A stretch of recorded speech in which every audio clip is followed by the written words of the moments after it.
J'ai eu 25 ans un mardi. Pas de fête, pas de gâteau, juste un coup à la porte de la maison d'amis vers 7 heures du matin. C'était mon père, Martin Reed.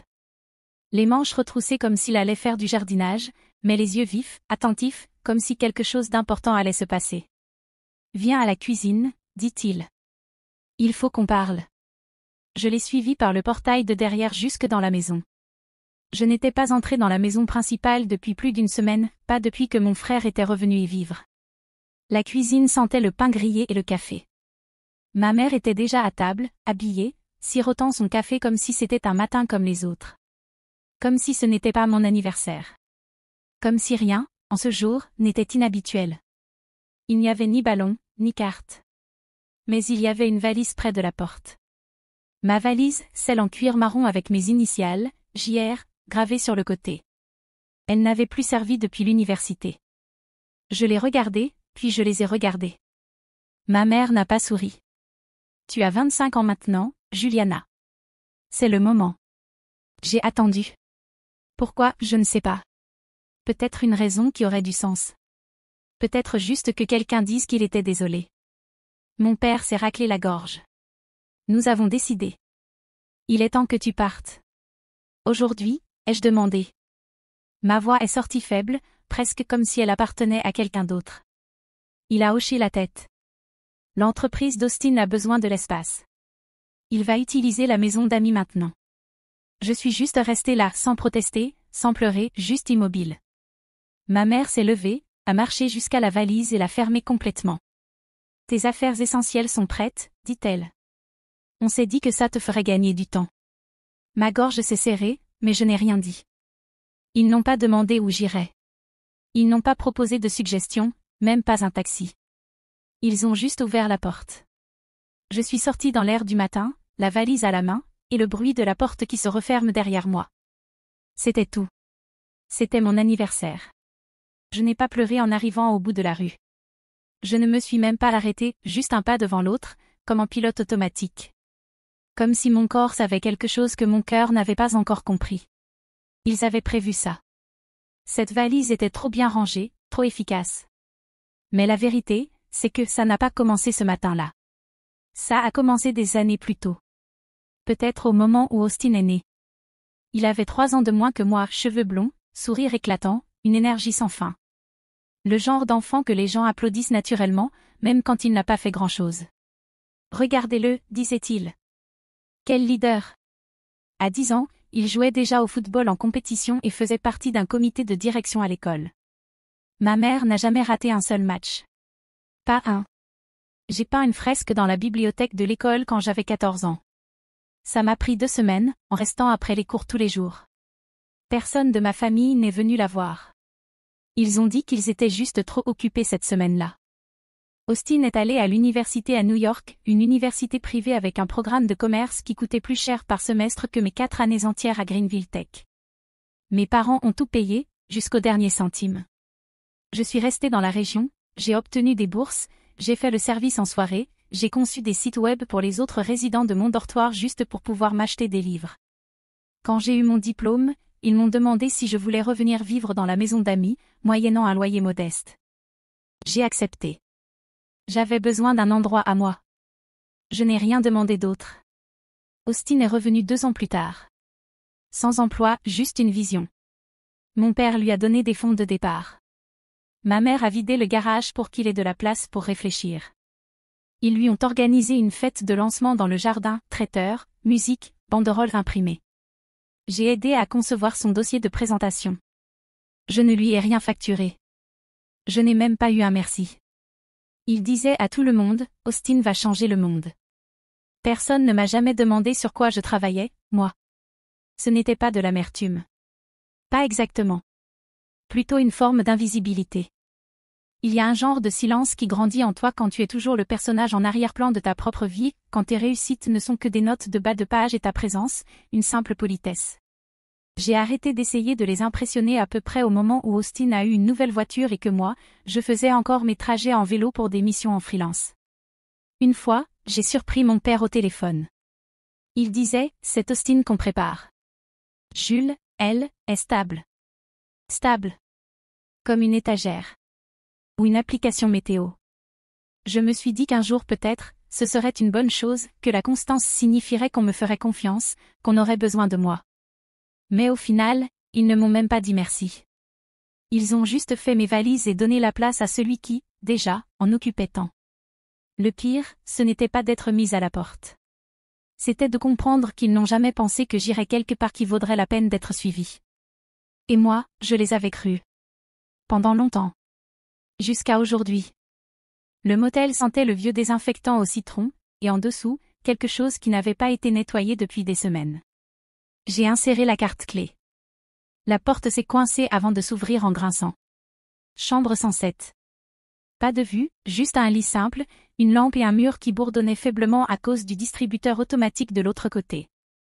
Peu importe. Je ne comptais pas rester longtemps, je ne pouvais pas me le permettre. J'ai laissé tomber la valise par terre et je me suis assise au bord du lit, serrant toujours la poignée comme si je n'étais pas encore sûre d'avoir le droit de lâcher prise. Ils avaient vraiment tout emballé. Brosse à dents, chargeur de téléphone, chaussettes, tout plié soigneusement, comme s'ils voulaient que cela paraisse attentionné, méthodique. J'ai ouvert la fermeture principale et j'ai fouillé parmi les couches de vêtements.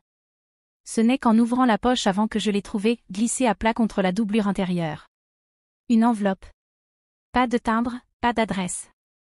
Juste une chose, mon prénom, Juliana, écrit de la main de mon grand-père. Un tracé net, mesuré, délibéré. Je n'avais pas vu cette écriture depuis près de 10 ans. Grand-père Henri, le père de mon père. Il est décédé quand j'avais 15 ans. Il me laissait toujours m'asseoir à côté de lui à sa table à dessin. Il m'avait appris à tenir une équerre, m'avait dit que les bâtiments n'étaient pas faits d'acier, mais de clarté. Ça, avait-il dit une fois, en tapotant une ligne de croquis droite et nette, c'est ce que ça veut dire, ne pas perdre de temps. J'avais oublié qu'il m'avait donné quelque chose lors des funérailles, une enveloppe scellée. Pas avant tes 25 ans, avait-il dit.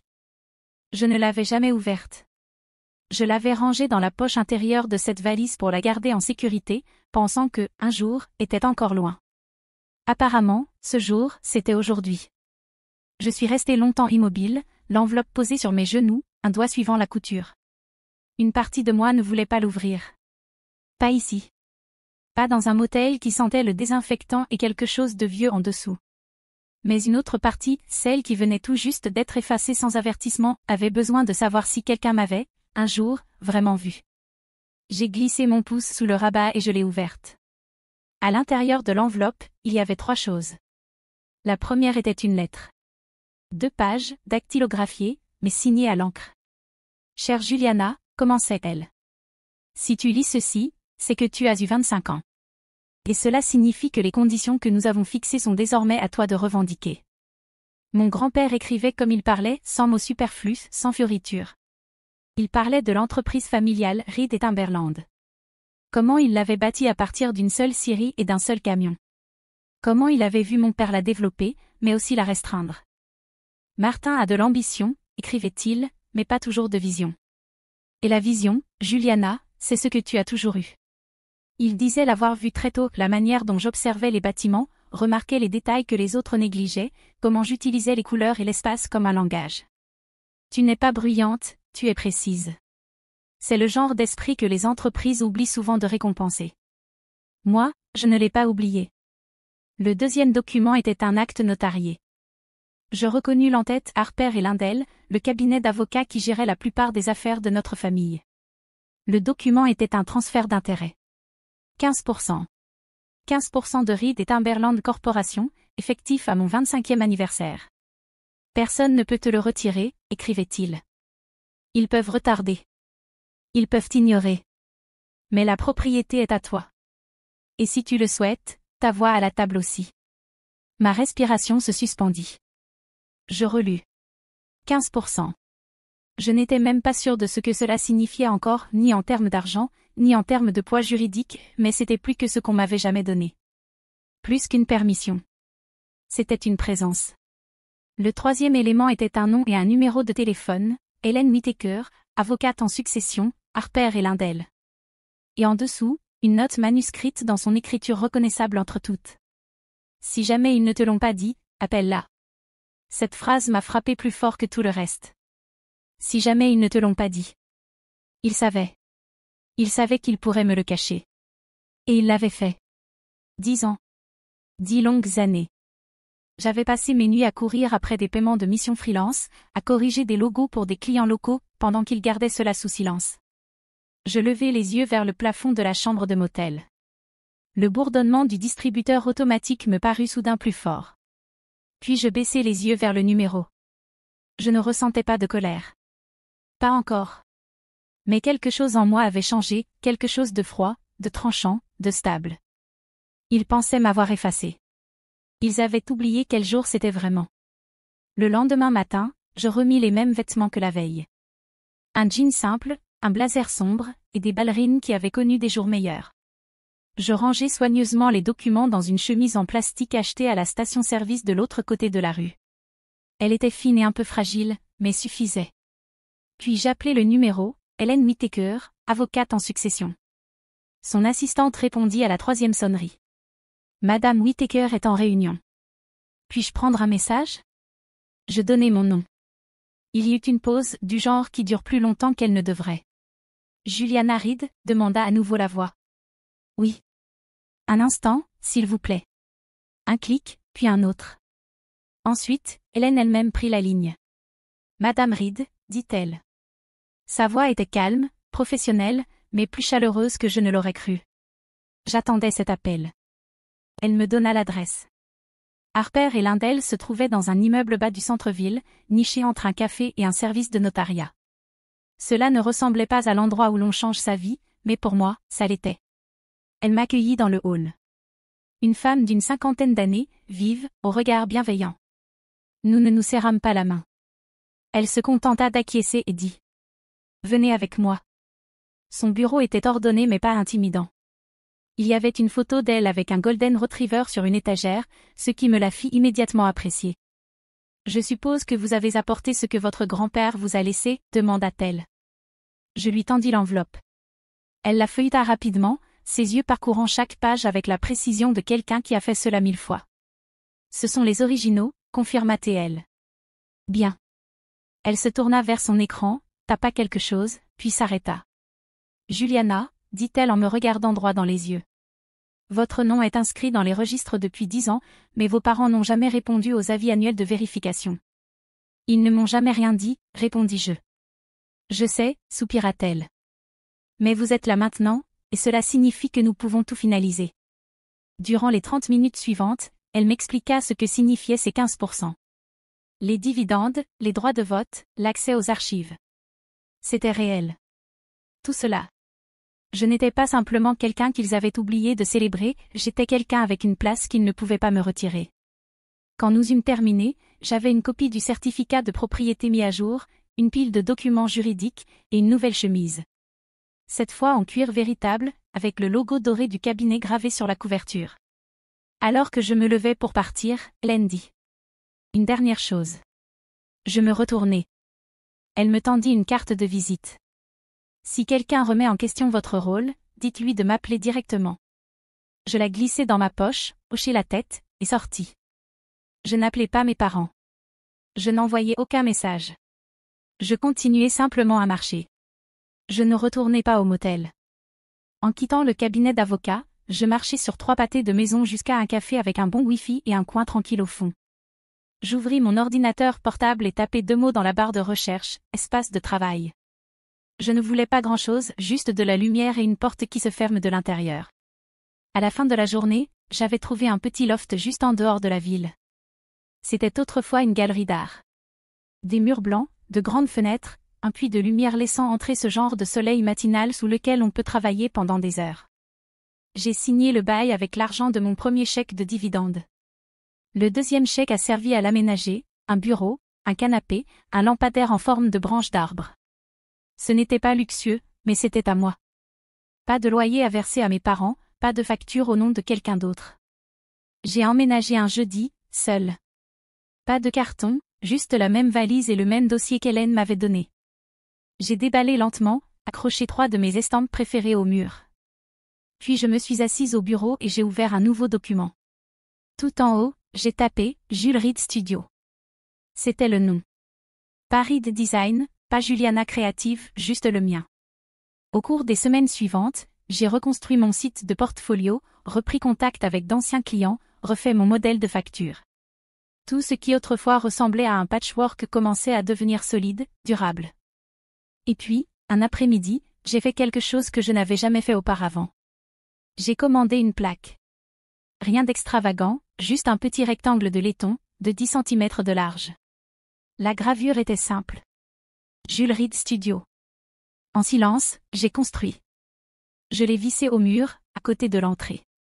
J'ai passé mon pouce dessus une fois, puis j'ai reculé pour la regarder. Ce n'était pas une revanche.